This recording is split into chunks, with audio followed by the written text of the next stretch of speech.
Ano yun pa? Gawa mo pa? Order yun pa? Order?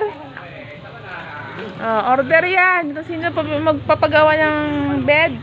Andito po yung aming karpintera, Galing ko po. Si Papa. Galing ko po kapis yan. Magpagawa kayo ng bed, ayan, ganun po yan, kulang sa kahoy subang tipid po talaga. Dyan po yung mag-amang unggoy. Yan. Yun po sa labas ang mag-amang unggoy, Yan, yun sa labas. Ang mag-umang unggoy. Ito ang kanilang lolo. Yan. Ang lolo nilang gorilya. Yan, ito. Yan, si Father Abraham. Ayan, papandayan siya. Gagawain siya ng bed. Kaya, sino paggawa ng bed? Sabihin nyo lang. Basta meron lang kayong materials. At na guys. Pok pa mo. Mano-mano. On hand.